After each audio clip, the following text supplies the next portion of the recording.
Olá, bom dia, queridos, tudo bom? Saudade de vocês. Então, vamos dar prosseguimento à nossa matéria, né? Não podemos parar e vou dar aula aqui então para a turma do 7º ano. Queridos, vamos dar prosseguimento e vamos falar do capítulo 4, Organizando a Diversidade. No seu livrinho, ele está aí na página 58. O que fala de organizando a diversidade? A diversidade de seres vivos que nós temos no nosso planeta, né? Temos milhares de seres vivos no nosso planeta e é necessário uma organização de características, né? Todos os seres vivos são a grande, né? Temos aí uma diversidade imensa, ou seja, temos animais, seres vivos diferentes, né?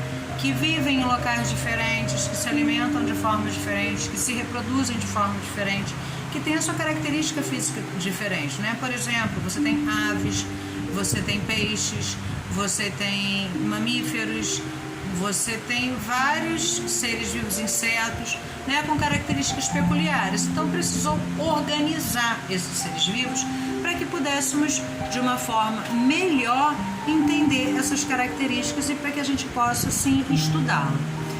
No seu livrinho, ele começa aí na página 60 falando dessa questão do porquê classificar. Por que é necessário classificar? Pensa aí para mim, fala para mim. O que você acha importante classificar para que haja uma organização, correto? Por exemplo, você quando a sua mãe retirou a sua roupa da corda, entregou para você guardar, você joga tudo no guarda-roupa ou você separa? Né? Você separa suas roupas íntimas, você separa as calças, pelo menos eu espero, né? Separa as blusas para guardar em locais adequados para quando você quiser apenas o seu pijama, você encontra o seu pijama ou apenas um par de meia, né? A classificação existe para isso, para tornar a nossa vida mais fácil, para que exista uma organização. Por exemplo, você tem vontade de comer um biscoito, esse biscoito não tem aí na sua casa, você precisa ir até o mercado. E aí quando você chegar no mercado, você vai ficar quanto tempo procurando o biscoito? Rápido, né? Você vai para o corredor de biscoito e lá tem várias marcas, com vários sabores, e aí é só você escolher o que você quer naquele momento. Então você veja, a classificação ela é feita aí para ajudar a nossa vida, né? Existe uma organização. Quando você vai ao mercado, você tem aí o corredor de laticínios, de biscoito, a padaria, o hortifruti, o açougue. Então ele é classificado em setores. Não poderia ser diferente com os seres vivos, porque nós temos aí uma infinidade de seres vivos e precisam ser classificados. Bem, essa classificação biológica, né, a classificação do ser vivo, ela foi chamada de taxonomia. Classificação biológica ou taxonomia. Aí no seu livrinho, na página 60, ele diz, vamos lá, seguindo a nossa regrinha que eu faço com você em sala de aula, leia um pouquinho do livro e caia na nossa explicação para que você entenda melhor o que está sendo colocado no seu livro. Então ele coloca lá, por que classificar? Como vimos no capítulo anterior, a biodiversidade em nosso planeta é muito grande. Portanto, como você pode imaginar, estudá-la não é tarefa fácil. Mas existem maneiras de simplificar um pouco essa questão. Uma das estratégias para conhecer e compreender a diversidade biológica é organizar os seres em grupos. A essa atividade de organização dá-se o nome de classificação biológica. Classificar organismos vivos é um trabalho realizado pela área da biologia denominada taxonomia biológica ou sistemática. Taxon significa grupo, então taxonomia é a organização desses grupos para que a gente possa melhor entender cada ser vivo, né? A sua constituição, o seu modo de vida, o seu habitat, por aí vai. Bem, aí no seu livro, né, brincando aí com essa questão de organização, como eu brinquei com o seu guarda-roupa ou a questão do supermercado, ele te mostra aí, olha, vários objetos, tá vendo aí, olha, vários objetos, e pede para que vocês o organizem, né? Você tem aí vestuário, você tem ferramentas, você tem material de escola, material de higiene, esporte. Você perceba que até na minha forma de falar, eu já estou classificando. Eu não falei que tem escova, prato, blusa, prancha, vestido, alicate. Eu já selecionei, eu já classifiquei, eu já organizei. Falei que tem vestuário, ferramenta, material de higiene, material escolar. Eu já setorizei, né? Já é o hábito, a nossa vida já é organizada, né? Na página seguinte, ele fala assim, olha... Há cerca de 300 anos, muitos pesquisadores têm se dedicado a desenvolver um sistema eficiente para organizar os seres vivos. Porém, ao longo desse tempo, surgiu uma grande variedade de pontos de vista sobre os critérios que deveriam ser usados para classificar. Essas discussões ainda ocorrem, o que indica que a ciência está numa contínua construção, né? Eu sempre falo com vocês, você pode chegar em casa hoje, aliás, né, já está em casa, vai ligar sua televisão e tem uma notícia nova, né? Espero que a notícia nova seja: o coronavírus conseguiu ser morto, erradicado, nós vamos conseguir, tem uma nova vacina e vai conseguir curar todo mundo, né? Então, a ciência, ela se renova todo dia, todos os momentos, toda hora uma espécie nova é descoberta, né? O tempo todo está se inovando. Aí, continuando. Os primeiros sistemas de classificação dos seres vivos eram apenas morfológicos. Lembra que eu até falei na sala de aula, você está vendo o meu braço? Está vendo toda essa constituição óssea? Então, toda essa constituição óssea é a mesma que nós encontramos, por exemplo, no morcego. Quando você olha para a asa do morcego, todos os ossos que estão no meu braço encontram-se no corpo dele, no braço dele, é claro. Do cavalo, a pata do cavalo tem a mesma constituição óssea. As nadadeiras da baleia, a mesma constituição morfológica. Os ossos se adaptaram para o meio de vida em que ele está, né?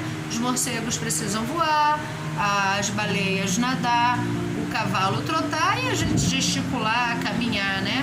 Então, todos os ossos que você tem no seu braço, antebraço, nas suas mãos, dedos, por aí vai, estão nesses animais, mas esses animais são adaptados ao seu ambiente e, consequentemente, os ossos também foram adaptados. Aí, olha lá, isto é, eram baseados na forma dos organismos, na anatomia e nas estruturas que apresentam, ou que apresentavam. Claro que muitos milhões de anos atrás, não sabia-se disso que eu estou falando para você agora. Por que nós sabemos? Por conta da tecnologia, das ferramentas que nós temos, né? Microscópio, raio-x, ressonância. Hoje nós conseguimos tirar fotos internas do nosso corpo sem precisar abri-lo, né? Então hoje nós temos essa consciência dessa estrutura óssea, mas naquela época não, né? Naquela época, eu digo, há milhões de anos atrás, por exemplo, como o nosso livrinho vai falar aí mais adiante, de Aristóteles. Ele vai ser sempre citado, ele era um filósofo grego, extremamente curioso, sábio, e queria entender a vida, né? E ele viveu antes de Cristo, 384 antes de Cristo. Não existia nenhum tipo de tecnologia, nenhum tipo de ferramenta para entender o que eu estou respirando nesse momento. Hoje nós sabemos que tem oxigênio, né? Que nós eliminamos o gás carbônico, mas na época de Aristóteles não tinha nenhum tipo de ferramenta. Então ele ficava ali querendo entender essa diversidade que nós temos no nosso planeta. E ele foi um dos primeiros a querer começar a organizar as coisas para poder classificar, estudar, entender o modo de vida, a forma de se alimentar. E aí ele, da primeira organização que ele criou, tá até lá no seu livrinho, na página 62, ele criou dois nomezinhos, Enaima e Anaima. Enaima são os seres vivos com sangue vermelho, Anaima os seres vivos com sangue branco. Essa foi a classificação meio rústica, a primeira que tentou ser feita. Claro que não deu certo, né? Porque nós sabemos que existem muito mais que isso. Existem seres vivos que não têm sangue. Qual, professora? Você já viu sangue de água viva? Né? Então existem seres vivos com constituição meio diferente, né? Então isso não deu certo. Uma outra forma que ele tentou classificar era dos seres que se movimentavam e dos que não se movimentavam. Também não deu certo, porque quando a gente para pensar em seres vivos que se movimentam, aí você imagina, você tem animais que voam, animais que nadam, animais que se rastejam, animais que trotam, outros que correm, né? né? Então, eita, uma infinidade de formas de se movimentar. Também não foi dado certo. Bem, ele tentou. Ele estava tentando estudar e classificar e organizar esses seres vivos. Mas só no século XVIII, o médico o médico sueco, botânico, zoólogo também, o nome dele é Carl von Linné, a gente chama de Linneu, tá? Ele criou uma regra, né? Ele criou uma sistemática que é usada até hoje nessa classificação dos seres vivos. E que regras são essas? Bem, ele começou a criar regras básicas, porque, por exemplo, quando você classifica um ser vivo, né? Por exemplo, professor, eu tenho um gato. Ele é gato, ele é mamífero, ele tem 4 patas, ele tem pelo. E aí, quando você sai do seu país e vai para outro local que não fala o seu idioma e você quer falar do seu bichinho de estimação, de qual o nome dele, como é que ele vive, se você não fala o outro idioma, ninguém vai te entender, certo? Então, o que Linneu criou? Ele criou as regras de nomenclatura para que todos os cientistas, biólogos, todos do mundo inteiro conseguissem falar a mesma língua, o mesmo linguajar. Como? Por exemplo, né, nosso país aqui, o nosso estado principalmente, sofre com a dengue, certo? Nós temos que nos preocupar com água parada, fazer toda essa limpeza na nossa casa, porque é uma doença que mata, correto? Aí quando eu pergunto pra você assim, quem transmite essa doença? Você fala mosquito, tá, beleza. Mas mosquito tem de várias formas, né? Tem vários tipos de mosquito, igual barata, tem vários tipos de barata, né? Tem barata grande, barata pequena, barata voadora, barata branca, né? Então, mosquito é a mesma coisa, existem vários tipos de mosquito. Mas qual é o mosquito específico que causa a dengue? Aí você já sei, professor, é o Aedes aegypti. Que nome é esse? Da onde isso veio? Então, esse nome veio das regras de Linneu. Essa é uma das primeiras regras, né? Aí tem várias, né? Que eu vou usar esse nomezinho. Aedes aegypti, que nome é esse? Latim. Ele usou e é usada até hoje, foi a regra implantada por ele, que é utilizada até hoje, tá? Foi criada no século XVIII. Que todos os nomes científicos têm que ser em latim ou latinizados. Por quê? Porque latim é uma língua morta, ela não é utilizada mais, ou seja, não vai mais sofrer nenhum tipo de modificação. O que é língua morta, professora? Não é utilizada em nenhum local. Ela foi utilizada há muitos anos atrás, né? Hoje em dia ela não é usada mais. Então, não vai haver modificação, porque, por exemplo, vamos supor que Linneu tivesse criado a regra, e a primeira regra é que o nome científico deveria ser em português. Acabou. Por quê? Você veja, é uma língua que é utilizada, muito utilizada, que está se adaptando aí com a nova forma das pessoas se comunicarem, né? Você veja, não tem muito tempo, a nossa língua sofreu modificações ortográficas, e imagina se fosse tido nessa regra. Teria que modificar todos os livros, porque modificou a regra do português, certo? Então, não foi utilizada uma língua usada no inglês, não foi o japonês, não. Ele utilizou o latim, é utilizado até hoje. Então, essa é a primeira questão. Por isso que quando você vê nome científico, a gente sempre fica assim, eu prefiro o nome vulgar, porque é o nome que todo mundo usa. Mas os cientistas precisam usar nomes científicos porque ele consegue se comunicar e ser entendido em qualquer local do mundo. Então você tem aí Aedes aegypti, Trypanosoma cruzi, que é o que causa a doença do barbeiro. Homo sapiens, olha, nós somos um homem, né? É um nome vulgar. Tá, eu sei que eu sou mulher, mas no geral somos homens, certo? Qual é o nome da minha espécie? Homo sapiens. É um nome em latim. Bem, essa foi a primeira regra. Nome científico tem que ser em latim. E segunda regrazinha, ele tem que ser binomial. Ou seja, nome duplo, Aedes aegypti, Trypanosoma cruzi, Homo sapiens, né? São nomes duplos. Agora, o primeiro nome tem que ser escrito com letra maiúscula e o segundo com letra minúscula. Então, Trypanosoma cruzi, Trypanosoma T com letra maiúscula, o cruzi com letra minúscula, certo? Então, nome latim, binominal, duplo, primeira nomezinho, letra maiúscula, segundo, letra minúscula. E a outra regra muito importante, não pode esquecer de nenhuma dessas, tá? Senão é errado. O nome científico, ele precisa ser destacado do texto. Como destacado do texto? Toda vez que você for ler um livro que tiver um nome científico, vai estar escrito em negrito, itálico ou vai estar sublinhado. Então, por exemplo, se alguma prova te pedir nome científico de algum ser vivo e você tiver que escrever ele, você tem que botar o primeiro nome com letra maiúscula, o segundo com letra minúscula, não esquecendo que ele é em latim, e você vai ter que sublinhar ele, porque escrevendo não dá para botar manuscrito, certo? Desculpa, não dá para botar negrito, certo? Então você precisa sublinhar, ele precisa estar destacado do texto, correto? Bem, essas foram as regras básicas que Linneu criou. Nome em latim, binominal, nome duplo, primeiro com letra maiúscula, segundo com letra minúscula e precisa ser destacado do texto. Bem, tudo isso que eu acabei de explicar para você segue na página 63 e 64.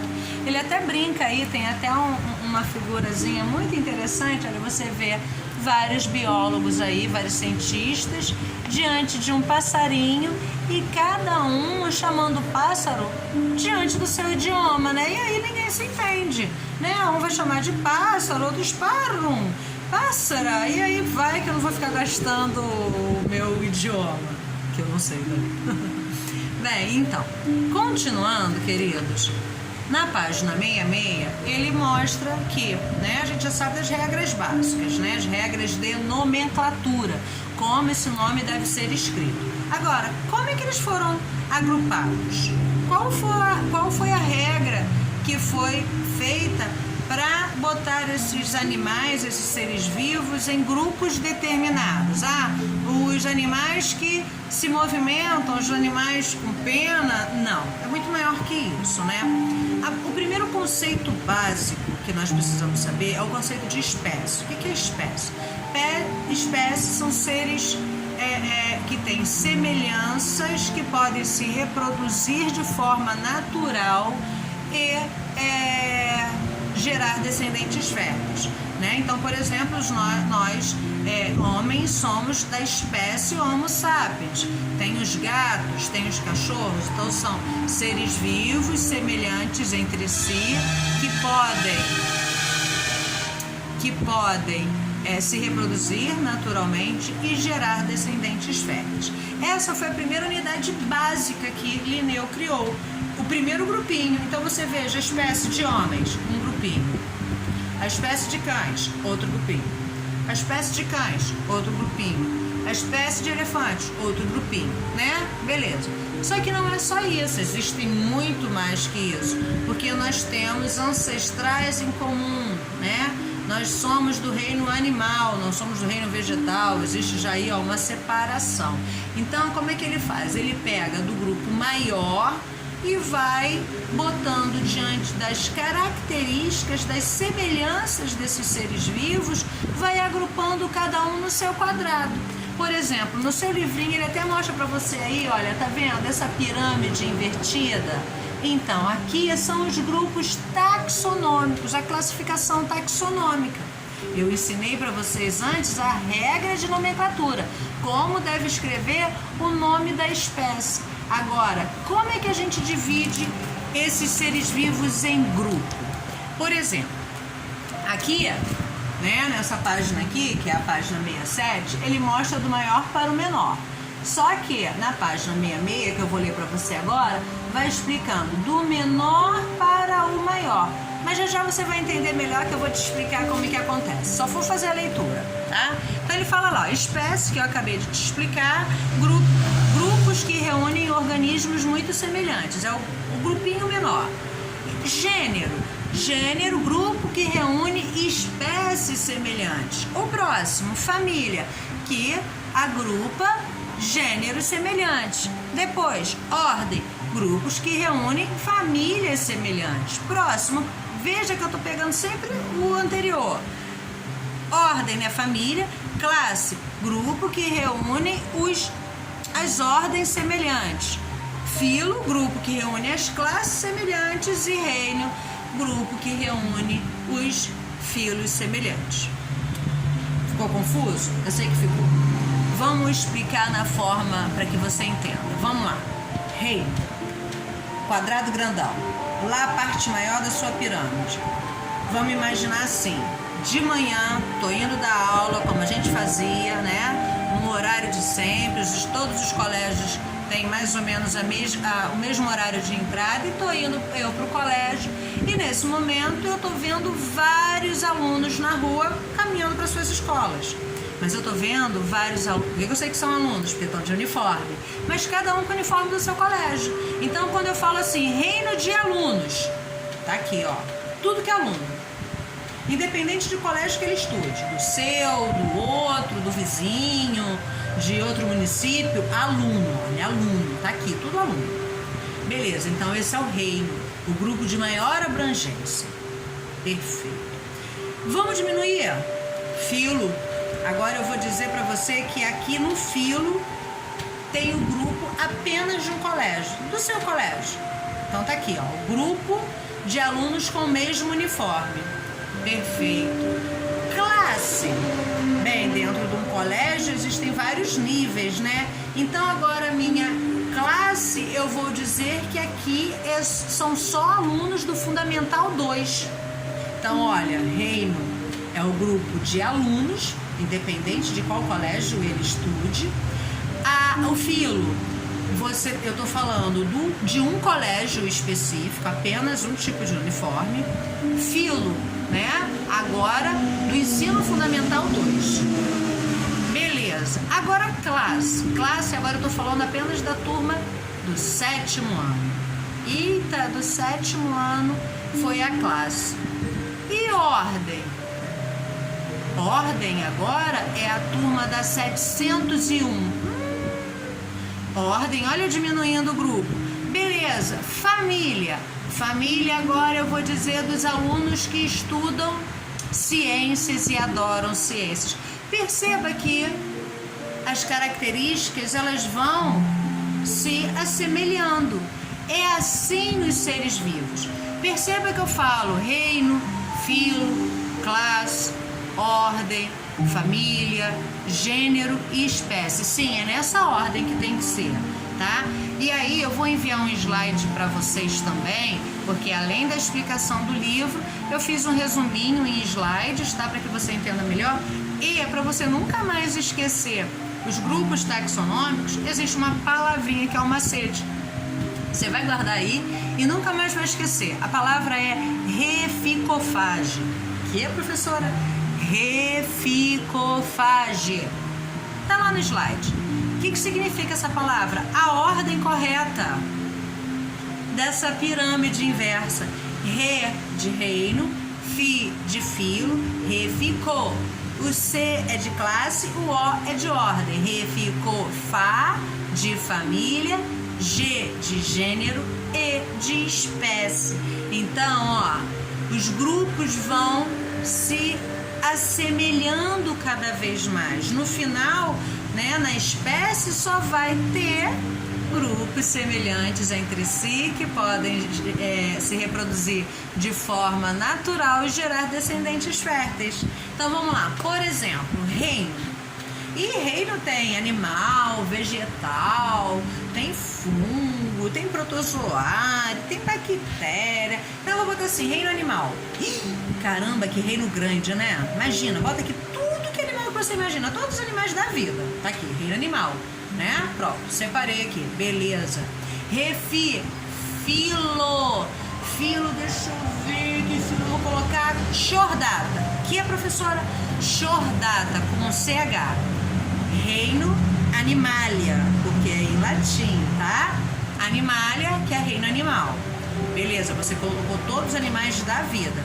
Filo, agora chordata. Chordata significa que tem coluna vertebral. Caramba, já saiu um monte de gente aqui, ó. Reficou. Agora nós temos a classe. A classe agora é do animal mamália. Significa os mamíferos. Então, olha, reino animal, todos os animais da vida. Filo chordata, só que tem coluna vertebral. Classe, ela agora falou mamália, que são mamíferos. Nossa, já diminuiu pra caramba, já tirei mais um monte de animal daqui. Ficou ordem.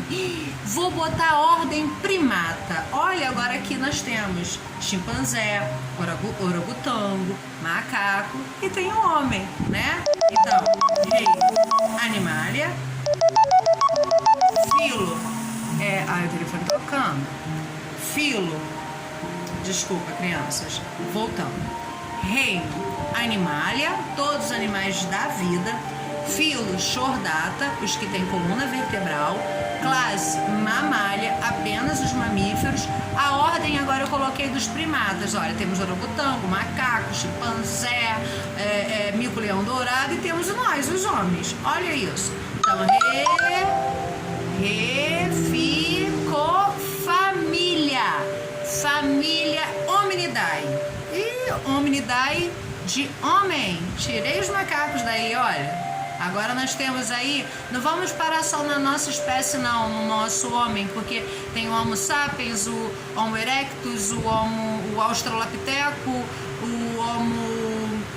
Ai, agora esqueci os outros homos, né? Não é Homo de sabão em pó não, esquece isso aí, é Homo com H, tá bom, queridos? Então, voltando, reino, animalia, todos os animais, filo, chordata, com coluna vertebral, classe mamália, que são os mamíferos.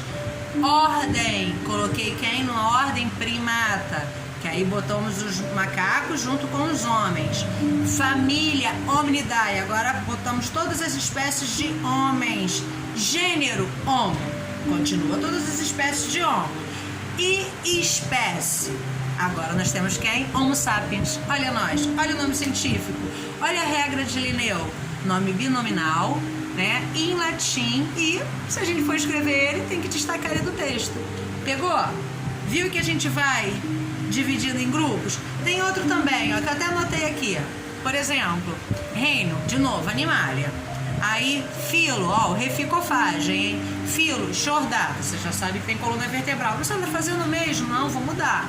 Classe mamália, você já sabe que é mamífero. Já tá aí você, ó, na sua cabecinha botando todos os animais que são mamíferos. Ordem carnívora. E não são os primatas, agora são os animais carnívoros. Professor, eu sou carnívoro. Não, você não come só carne. Você come outras coisas também. Então você não é carnívoro, você é da ordem dos primatas. Família Felidae. Felidae tá falando dos felinos. Aí você bota onça, leão, gato do mato, gatinho, certo? Gênero, Felis. E aí já tirou leão.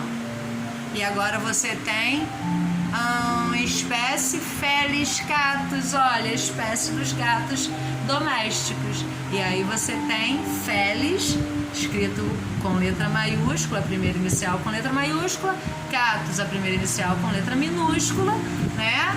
É um nome em latim, é binominal e destacada do texto. Entenderam, queridos? Então, essa foi a nossa aula de hoje, né? Da diversidade, a organização da diversidade dos seres vivos, né? Falamos de Linneu, falamos das regras de nomenclatura, falamos dos grupos de taxonomia e não esqueça a palavrinha mágica, em reficofage, para você sempre lembrar dessa sequência. Queridos, no nosso livrinho, na página 67, tem um pequeno exercício, pequeno mesmo. Ele tem apenas 3 questões, mas que vão fazer você pensar bastante. Eu gostaria, como a gente sempre combinou, que você não deixe de respondê-lo no caderno, certo? E com essa nossa nova forma aí de aprender, não deixe de mandar na nossa plataforma para que eu possa corrigir para vocês, tá bom? Fiquem com Deus, meus queridos, morrendo de saudade. Estudem, tá? E se cuidem. Fiquem com Deus. Tchau, tchau.